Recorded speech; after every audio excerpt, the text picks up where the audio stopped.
फिसल के गिरते हो तो फिर से संभलना सीखो, अंधेरों में चिराग बन के रोशनी जलना सीखो। अगर आएगी मुसीबत तो हर मुसीबत से लड़ना होगा, सर पे कफन बांध के सड़कों पे निकलना होगा। राजनीति में चुनाव जीतने के लिए गंदे आरोप, निचले स्तर के आरोप, रुपए पैसे के लेन देन के आरोप। देश केवल मोदी के बाप का नहीं है, यह देश सारे लोगों का है। चंद्रशेखर आजाद का है, तात्या टोपे का है, राम प्रसाद बिस्मिल का है, उन स्वतंत्रता संग्राम सेनानियों का है जिन्होंने अपने प्राणों की आहुत देकर के इस देश को बनाया है, सजाया है, संवारा है। ऑनरेबल सुप्रीम कोर्ट के आदेश से इलेक्टोरल बॉन्ड को अवैध घोषित किया गया। आज महंगाई का सबसे बड़ा जो कारण समझ में आया लोगों के, वो इलेक्टोरल बॉन्ड के रूप में समझ में आया।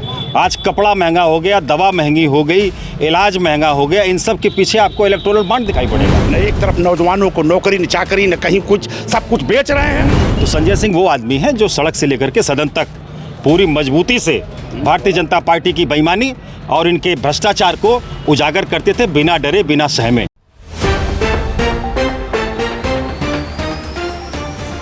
इस वक्त आजमगढ़ ज़िले में है और मेरे पीछे आम आदमी पार्टी के बहुत सारे कार्यकर्ता हैं।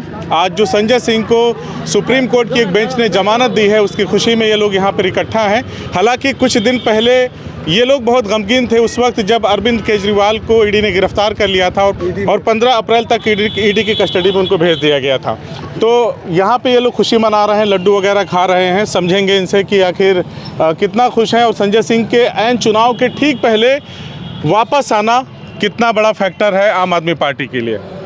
देखिए, इस देश की संवैधानिक संस्थाएं जिनके आधार पर जो संविधान से उन्हें प्रदत्त शक्तियां मिली हैं, उससे यह देश खड़ा है और उन संवैधानिक संस्थाओं को एक एक करके नष्ट करने और गिराने का काम वर्तमान सरकार, भाजपा सरकार कर रही है। जी। आज की जमानत से हम लोग खुश तो है ही हैं, लेकिन पूरे देश के वो लोग भी खुश हैं जो संविधान की रक्षा के लिए सोचते हैं, जो लोकतंत्र के रक्षा के लिए सोचते हैं और चिंतित थे वो लोग कि पूरे देश में इस तरह का माहौल पैदा किया जा रहा है, एक डर बनाया जा रहा है और ऐसे ऐसे आरोप लगाए जा रहे हैं। सिर्फ राजनीति में चुनाव जीतने के लिए गंदे आरोप, निचले स्तर के आरोप, रुपए पैसे के लेन देन के आरोप, और वहीं पर दूसरी तरफ ऑनरेबल सुप्रीम कोर्ट के आदेश से इलेक्टोरल बॉन्ड को अवैध घोषित किया गया। आज महंगाई का सबसे बड़ा जो कारण समझ में आया लोगों के, वो इलेक्टोरल बॉन्ड के रूप में समझ में आया। आज कपड़ा महंगा हो गया, दवा महंगी हो गई, इलाज महंगा हो गया, इन सब के पीछे आपको इलेक्टोरल बॉन्ड दिखाई पड़ेगा कि वहाँ पर एक मोटी रकम लेकर के और इन लोगों को छूट दी जा रही है कि जितने में चाहो उतने में बेचो। तो आज वो सारे लोग खुश हैं। पूरे देश में लोकतंत्र की रक्षा करने वाले लोग, संविधान की रक्षा करने वाले लोग आज ऑनरेबल सुप्रीम कोर्ट के इस आदेश से बहुत ही प्रसन्न है। कितना झूठा आरोप लगाया गया था, 1 करोड़ रुपया, 2 करोड़ रुपया लेन देन हुआ, आज साफ हो गया। हालांकि तो 6 महीने भी मान लिया कि कोई पैसे नहीं थे। बिल्कुल मान लिया। ये हम कह रहे हैं कि आप 2 बार से सत्ता में हो, इतनी बड़ी ताकत हो, लेकिन बावजूद उसके उन लोगों पर आप आरोप लगा रहे हो जो लोगों को फ्री बिजली दे रहे हैं, जो उनके बच्चों का भविष्य सुधारने के लिए अच्छे स्कूल बना रहे हैं। आपको वो लोग अच्छे नहीं लग रहे हैं। आप उनको कह रहे हो 2 करोड़ रुपया लेकर के साहब इन्होंने ये किया, वो किया, पैसा यहाँ आया, वहाँ गया, ऐसे गया, वैसे गया, और इलेक्टोरल बॉन्ड पे चुप है। आज ऑनरेबल सुप्रीम कोर्ट में साफ हो गया साहब, कोई लेन देन हुआ ही नहीं, कोई पैसा लिया ही नहीं गया। संजय सिंह को अनावश्यक रूप से 6 महीने तक कस्टडी में रखा गया। तो संजय सिंह वो आदमी हैं जो सड़क से लेकर के सदन तक पूरी मजबूती से भारतीय जनता पार्टी की बेईमानी और इनके भ्रष्टाचार को उजागर करते थे, बिना डरे बिना सहमे। आप अधिवक्ता हैं, बहुत सारे मामलों में आप एक ही मुकदमे में जिसमें बहुत सारे लोग सम्मिलित रहते हैं, अगर एक को जमानत मिलती है तो दूसरे को भी आसानी से जमानत मिलने की बातें होने लगती है कि इसी के बिहाफ में उनको भी जमानत मिल जाएगी। तो इस केस का क्या प्रारूप है? क्या इसमें मान लें कि जो बाकी लोग हैं उनको भी इसी सहारे जमानत मिल सकती है? मैं इस पर बहुत कुछ तो नहीं कहूँगा क्योंकि मामला माननीय न्यायालय में विचाराधीन है, लेकिन एक संदेश तो गया है कि सुप्रीम कोर्ट है।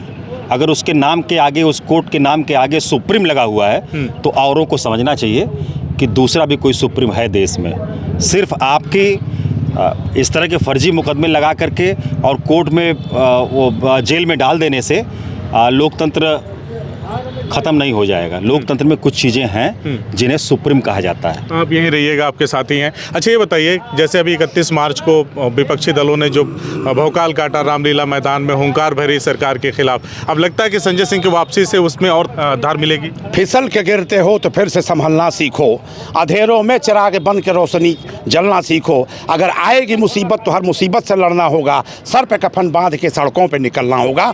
अगर ऐसी कोई आवश्यकता होगी तो विपक्षी दलों ने एक साथ जो हुंकार भरा है इस देश में, यह देश केवल मोदी के बाप का नहीं है, यह देश सारे लोगों का है। चंद्रशेखर आजाद का है, तात्या टोपे का है, राम प्रसाद बिस्मिल का है, उन स्वतंत्रता संग्राम सेनानियों का है जिन्होंने अपने प्राणों की आहुति देकर के इस देश को बनाया है, सजाया है, संवारा है। लेकिन जिस तरह से घटिया राजनीति आज के प्रधानमंत्री कर रहे हैं, यह दुर्भाग्य का विषय है। न एक तरफ नौजवानों को नौकरी न चाकरी न कहीं कुछ, सब कुछ बेच रहे हैं। ऐसी स्थिति में जैसा कि हमारे बड़े भाई ने बताया, हमारे बड़े पदाधिकारी प्रांतीय अध्यक्ष उन्होंने बता दिया कि जिस तरह से स्टेट बैंक के बांड से क्लियर हो गया सब कुछ, तो कुछ कहने को कुछ नहीं रह गया। अब जनता जागरूक हो रही, जान रही है। सारे विपक्षी नेता भी एकजुट होकर के इसके लिए जो हुंकार भरे हैं, तो निश्चित रूप चुनाव पे असर पड़ेगा, बहुत बड़ा असर पड़ेगा। ये जो कह रहे थे कि मैं इतनी सीट जीतूंगा, औकात समझ में आ जाएगी। केवल गांव देहात के लोग यह समझ नहीं पा रहे हैं और यह लोग केवल राम के नाम पर अपना काम करना चाहते हैं और ये कश्मीर का मुद्दा लेकर के काम करना चाहते हैं। मैं कहता हूं सरकार तो कोई भी इतने बहुमत की होती और सुप्रीम कोर्ट ने अगर कोई आदेश किया है तो उस आदेश का अनुपालन इस देश में सारे नागरिकों ने किया है, चाहे हिंदू हो, चाहे मुसलमान हो, चाहे सिख हो, ईसाई हो। लेकिन यह लोग जात से जात लड़ा रहे हैं, धर्म से धर्म लड़ा रहे हैं। ऐसा काम करके इस देश में अपनी घटिया राजनीति कर रहे हैं। जिस दिन यह देश का नागरिक जान जाएगा कि यह देश सबका है, हिंदू का, मुसलमान का, सिख, ईसाई सबका है, तो ऐसी स्थिति में कहीं ऐसी कोई बात नहीं होने पाएगी। इन लोगों का छलावा धरा का धरा रह जाएगा। राजी, पहले सत्येंद्र जैन, फिर उसके बाद मनीष सिसोदिया, फिर उसके बाद संजय जी, फिर उसके बाद अरविंद केजरीवाल। लगा था कि कहीं पार्टी ही ना समाप्त हो जाए। इस तरह से जो शीर्ष स्तर के नेता थे गिरफ्तार जब हुए, तो अब कितना आशान्वित हैं आगे के भविष्य को लेकर के, पार्टी का जो संघर्ष है उसको लेकर के, और जो संजय सिंह की वापसी हुई है उससे पार्टी को कितनी मजबूती मिलने जा रही है? देखिए, ये पहली पार्टी है हिंदुस्तान की जिसे तोड़ने का आखिरी प्रयास नरेंद्र मोदी सरकार ने किया। अभी आतिशी जी का आपने देखा, वो सुबह आज आया हुआ है और बहुत ही सनसनीखेज खुलासा उन्होंने किया है। और हमारे एक विधायक ने सदन में बताया कि साहब मेरे ऊपर यह इस तरह का दबाव था कि इतने विधायक लेकर के आओ और पर विधायक 25-25 करोड़ रुपए आपको ये पार्टी देने को तैयार है और आपको अच्छा पद दिया जाएगा, अच्छी सुविधाएँ दी जाएंगी। तो आपने तमाम उदाहरण देखा भी कि वहाँ महाराष्ट्र में जाकर के जिसको मंच से दुनिया भर विधायक को 25-25 करोड़, एक विधायक को, ये पैसा जो इलेक्टोरल बॉन्ड का भूत जो खुला है। अभी तो एक पीएम केयर फंड बचा हुआ है, अभी तो पीएम केयर फंड का वो सारा कुछ बचा हुआ है। तो मैं उम्मीद करता हूँ कि मोदी जी के जहन में ये बात रही होगी कि अन्य पार्टियों की तरह आम आदमी पार्टी को भी नस्तनाबूद कर दिया जाएगा। लेकिन हमारे साथ, मैं बड़ा शुक्रगुजार हूँ ऊपर वाले का कि हमारे साथ उन लोगों की दुआएं जिनके बच्चों का भविष्य हम लोग देख रहे हैं, हमारे साथ उन लोगों की दुआएं, उन माताओं की दुआएं जिनको हम ले जा कर के दर्शन करा रहे हैं, उन बुज़ुर्गों की दुआएं, ये सब काम आई हैं। और निश्चित तौर पर मोदी जी का ये सपना जो बहुत ही गलत था, ये सपना टूटा है।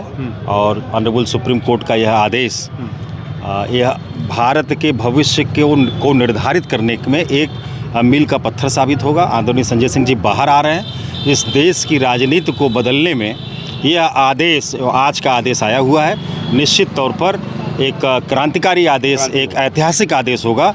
और जैसा हम लोग जानते हैं न्यायिक प्रक्रिया में कि अगर इस तरह किसी एक्यूज़ की ज़मानत स्वीकृत होती है तो उसका फ़ायदा दूसरे एक्यूज़ को मिलता है, खास करके तब जब अदालत ये कह दी हो कि ये आरोप जो लगाया गया ये झूठा है, तो वो सब पर लागू होगा। तो बिल्कुल सही। हमारी दिल्ली सरकार बच्चों को फ्री शिक्षा दे रही है, सबका फ्री में इलाज कर रही है, बसों में सबको फ्री तीर्थ यात्रा करा रही है। तो हमारी पार्टी तो वो कोशिश करें ख़त्म करने, जितना वो कोशिश करते हैं ख़त्म करने की, उतनी मजबूती से हम लोग दोबारा आ जाते हैं। आपको लग रहा होगा कि यार अरविंद केजरीवाल गए, संजय सिंह गए, मनीष सिसोदिया गए, सत्येंद्र जैन गए, सभी लोग गए, अब आतिशी जाने वाली है। अभी आप तक वही लग रहा है। अभी संजय सिंह को सुप्रीम कोर्ट ने छोड़ दिया, अब हमारी पार्टी और तेज़ी से आगे निकलेगी।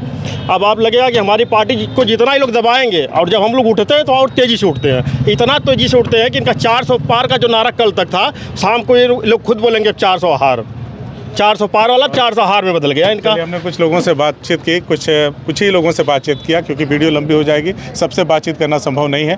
आगे जो भी इस मामले से जुड़ी हुई अपडेट रहेगी, संजय सिंह के आने के बाद राजनीति में क्या परिवर्तन आएगा, खास करके आम आदमी पार्टी की, उसको भी हम आपको दिखाने का प्रयास करेंगे। बहरहाल आप सभी का हमसे बातचीत करने के लिए बहुत बहुत धन्यवाद, बहुत बहुत धन्यवाद। CIB इंडिया न्यूज की सभी खबरों को देखने के लिए लाल रंग की बटन को दबाकर चैनल को सब्सक्राइब जरूर करें, घंटी जरूर दबाएं ताकि हमारी सभी खबरों के नोटिफिकेशंस आप तक पहुंचते रहें।